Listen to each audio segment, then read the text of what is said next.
Hey guys, this is Logan, and today I'm going to be going over my first semester independent project for the 2019-2020 school year. So, this project I decided to build an RC/BB unit using an Arduino Uno, and my goal for this one was basically just to learn more about Arduinos because I have worked with them in the past, but it was kind of limited. And just to learn about robotic because I've never really messed with that before, but I really wanted to go and just try it. So this is my first time ever dealing with robotics, and that made it kind of a pretty tough project, but I had a really fun time all at the same time. And I chose this project because I really wanted to try making a robot, and I like Star Wars, so why not mesh the two? So for my project plan, I feel like I followed the general outline, but this project did end up taking me more than 4 weeks. So if you kind of ignore that constraint, I followed it pretty closely. One thing I didn't end up doing was decorate the body during this project. I'm still working on it. It's not quite finished, so that's going to come in the future, but I didn't really have enough time to do that while I was messing with all the robotics and getting the base prototype built. So, yeah, there we go. My biggest thing with the project plan was that I underestimated most of the time that this would take. I'm still working on it, and I've already taken over the 4 weeks. So I'm going to go over the science of BB-8 real quick. I found it really fascinating. This was just some stuff I came across in my research, so I figured I might as well share it. So basically, some of the history with a lot of these drives that I'm going to show you, the drives are what make BB-8 roll, is that after The Force Awakens came out, basically everyone, not everyone, but most people started thinking of BB-8 as the cutest robot in Star Wars instead of R2-D2, and they were really fascinated with how the droid could just roll on a ball. So the Star Wars robotics community quickly took up the task of designing their own drives for getting this kind of robot to work, and now there are many different kinds. I'm going to show you the three different categories, like the three main categories I found for these drives. So here, let me show you. So this is the axle or pendulum drive, and this is actually a video here of the drive that the real BB-8 uses, that they show at premieres and Star Wars Celebration and stuff. And basically the way it works is the ball is physically connected to this pendulum sort of machine here, and the pendulum is counterweighted to make it turn, and it spins the ball around. So that's what you'll see on the inside of a pendulum BB-8. And this is a hubless wheel drive. I don't know too much about this one, but basically the way it works is there's a singular largish wheel on the bottom that rolls the droid, and I believe it also uses a counterweight system to get it to turn. But also, I think maybe actually I think I'm a bit wrong on that. It appears that this flywheel, it turns the main wheel on the bottom and gets it to turn. Sorry about that. And then this is the hamster drive. I thought this picture was pretty funny. I didn't actually put a real picture of a hamster drive on here because that's what I'm going to be building. So you're going to be seeing a hamster drive throughout this whole project. But basically, a hamster drive is anything that just sits in the ball of a BB unit and makes it roll like a hamster. It's not actually physically connected. So that's what I built, and the reason why I built it is because it's less expensive than most of the other drives, and they're slightly easier to build, although they're not quite as efficient. So if I'm probably going to revisit this project in the future when I have more money and build a better drive system. But for now, this works. So these are just some links from my research. The first one here is the main tutorial I used. It's actually a really cool tutorial. It was made in a budget of, for him, 150. He had a lot of robotics parts around, so I built mine in about $400, and it's not bad when you consider the price of some other BB-8s. And then I've got some stuff on batteries here teaching me how to wire it up so I don't overheat my Arduino with too much volts or anything like that.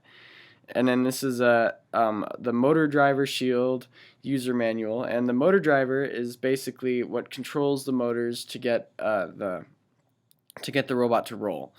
and it's a pretty expensive part, so I wanted to make sure I knew what I was doing, so I tracked down the user manual.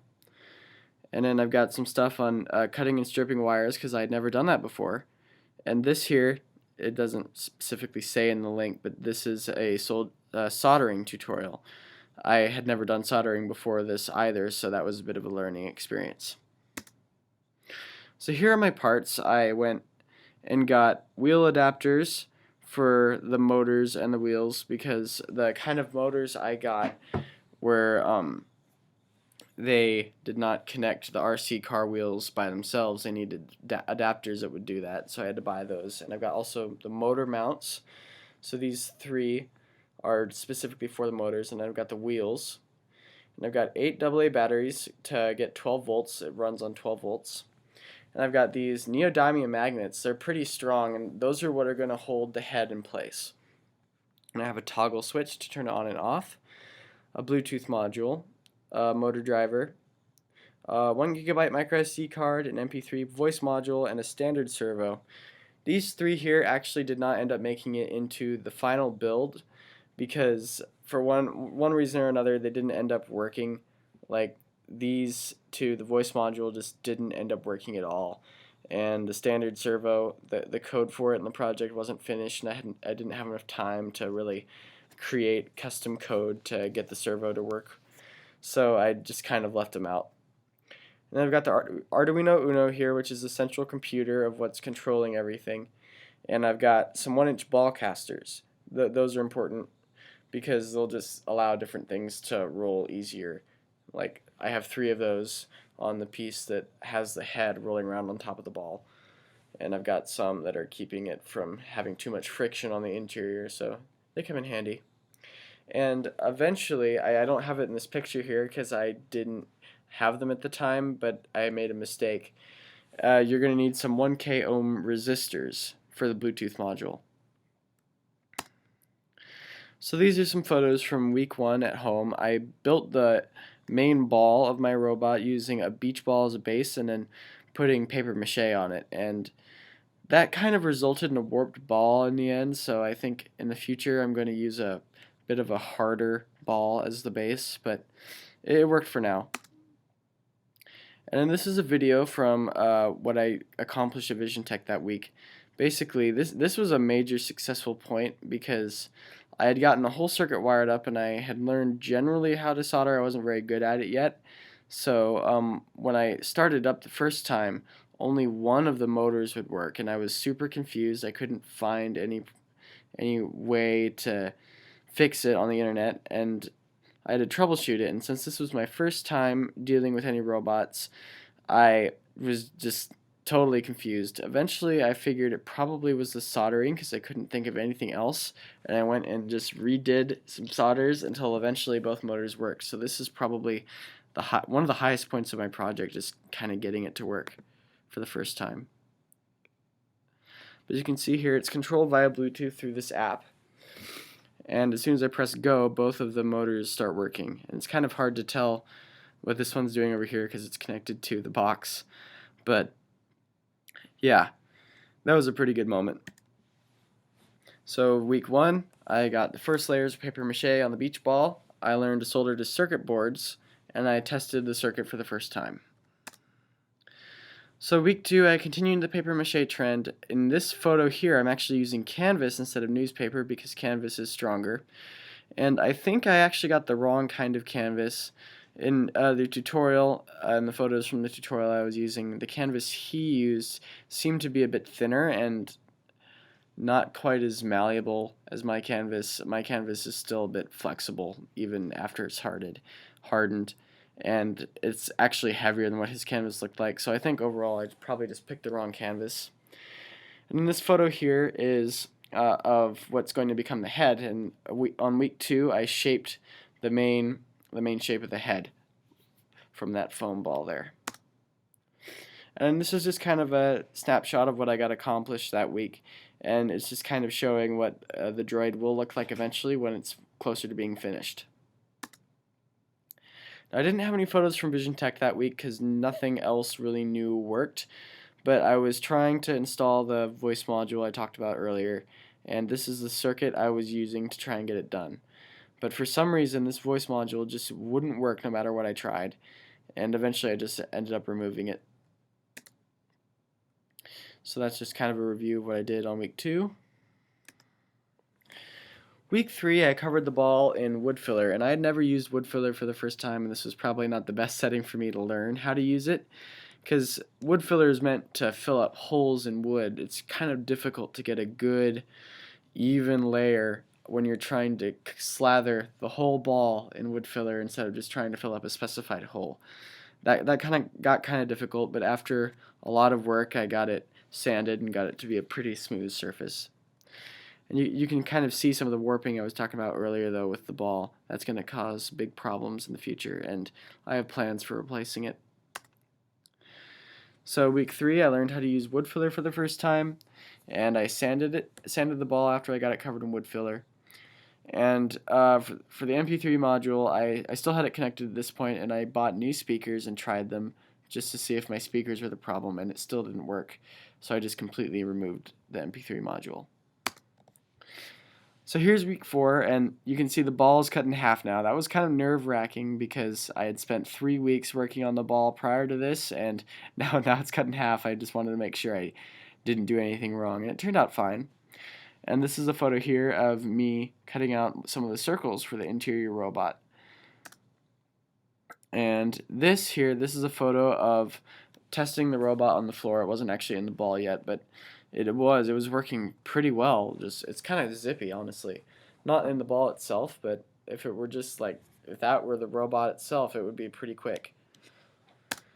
So week 4, I basically chopped the ball in half. I started cutting out the circles and mounting the technology, and I tried setting up a new sound system. I'd actually ordered a SD card module instead of a sound module, and I got a Arduino library to play sounds from an SD card, and I did actually get sound to play. But that was when I learned that Arduinos are horrible at trying to do 2 things at once.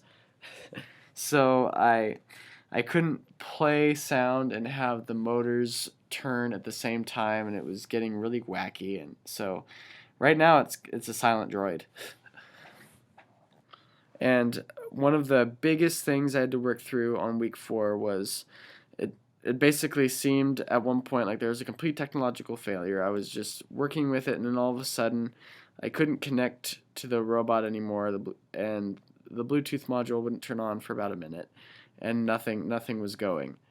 And the problem was actually centered on the Bluetooth module, but again, I was new to working with robotics, so troubleshooting was really difficult. What I discovered was, and this is where those 1K ohm resistors become important, I discovered that in the tutorial, he actually wired up his Bluetooth module wrong. He didn't use any resistors, and that is important because the logic level of the Bluetooth module is 3.3 volts, but I was sending in 5 volts. So I had to get some 1K ohm resistors and create a voltage splitter, I think is what it's called, using the resistors. And I eventually got that connected, and now it works. I haven't burnt out another Bluetooth module. But I had to order a new one, and it was kind of expensive getting it here that fast. Oh, shipping. So this is a video from week 5, and the ball, you can see it kind of rolls a little erratically, but it does roll. And we were experimenting with different ways to hold the ball together. That's not going to be a permanent way, but we just kind of wrapped it in saran wrap at this point. And it worked pretty well. Now we're using duct tape mainly. And one thing about the ball, I think it does it at the end, but it likes to get caught on some of the flat spots. So it'll just sort of rest there, and when it does that, the robot on the inside isn't strong enough to get it unstuck. So it just sort of sits there, and you sometimes have to kick it to get it to work. Oh. And then here's some more photos from week 5. This was me cutting out the triangle. It was going to be the piece that rolls around on the top that's under the head.